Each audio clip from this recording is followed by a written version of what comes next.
hope you all are doing well this Sunday morning.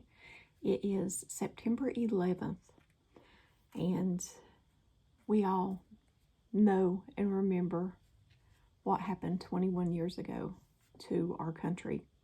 So this morning's devotional is quite appropriate, I guess, for this day. Today it says the power of prayer. 21 years ago, I remember exactly where I was, but 21 years ago, when that happened, our nation hit their knees in prayer. And the sad thing is, they forgot all of that stuff and went right back into their old ways. We need to persevere and stay abiding in Christ and not go back to our old ways, just as other people did back in 2001. And it was a short-lived power of prayer. Everyone was praying at that time. And I have a feeling that it won't be the last. I have a feeling that something else will happen and people will be hitting their knees. But let's get to our devotional. That's a whole nother video. Let's get to our devotional this morning. The power of prayer. James chapter 4, verse 3. You ask and you do not receive because you ask amiss, that you may spend it on your own pleasures. Philippians chapter 4, verse 6 and 7. Do not be anxious about anything, but in every situation, by prayer and petition, with thanksgiving, present your requests to God, and the peace of God, which transcends all understanding, will guard your heart and your minds in Christ Jesus. Colossians chapter 4, verse 2. Devote yourself to prayer with an alert mind and a thankful heart. Matthew chapter 6, verse 5. When you pray, don't be like the hypocrites who love to pray publicly on street corners and in synagogues, where everyone can see them. I tell you the truth, that is the reward they will ever get. I tell you the truth, that is all the reward they will ever get. 1 Timothy chapter 2, verse 1 through 4. First of all, then I urge that supplications, prayers, intercessions, and thanksgivings be made for all people, of kings and all who are in high positions, that we may lead a peaceful and quiet life, godly and dignified in every way. This is good, and it is pleasing in the sight of God our Savior, who desires all people to be saved and come to the knowledge of the truth. And at the bottom it says, the best way to learn to pray is by doing it. There is no formula for successful prayer. Prayer is your oxygen, your time with God, and His time to work in you. The secret to a happy life is when prayer is first about God, then about you and others.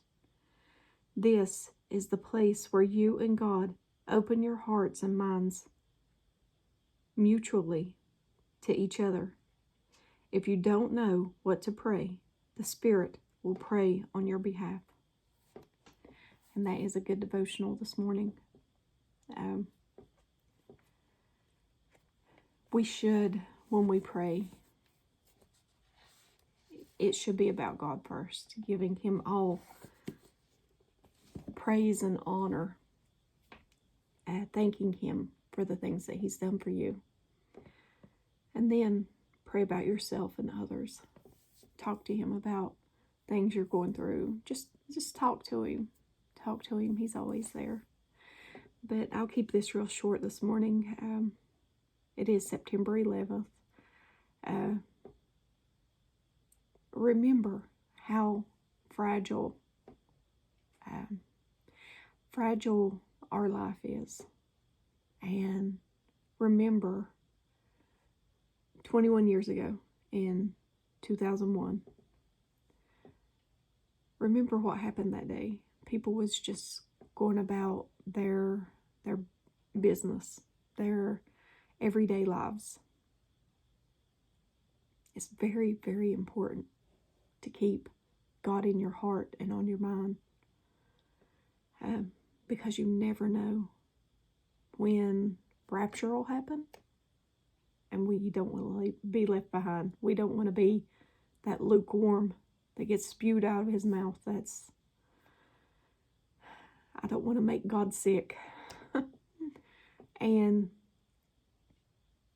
we don't know when sudden destruction will happen, just like 2001. Keep God on your minds and hearts at all times. People say, well, I can't do that. I have to work. And you can keep God in your heart. You can keep God on your mind. You can talk to God in your mind while you're at work, while you're doing house chores, while you're sitting behind a desk in an office. You can take that time. Keep God on your mind. Abide in him. You never know when something's going to happen. You never know. And Scripture says sudden destruction will happen. Sudden destruction. But I love you guys. And of course, rapture can happen at any time. I am not putting my hopes in a certain date that YouTubers say, but I do know that all the signs are here, and we see that we're definitely in the season. So I'm not going by any dates. It can happen anytime, so be prepared, be ready. If you don't know Jesus as your personal Savior, talk to him today. Repent of your sins. Repent means to confess your sins unto God and to turn from your ways and not go back to that sin. Not go and pick it back up and start doing it again. Turn from that sin. Doesn't mean to just believe in God and continue on your merry way. No, it means let God clean you up. Abide in him. Read his word. Talk to him. These are not works. These are not works, guys. It's not works. You should hunger and thirst for more of him. And I don't know about you guys, but I do hunger and thirst for more of him. So, let's keep our minds on him. I love you guys. And I've said enough. I've kept you all 8 minutes already this morning. But as always, give me a thumbs up or a thumbs down. Like, share, and subscribe. Join me on the Disciple server. The link is down in the description box. And if I don't see you in the next video, I pray that very, very, very soon we will meet in the clouds with Jesus. Love you guys.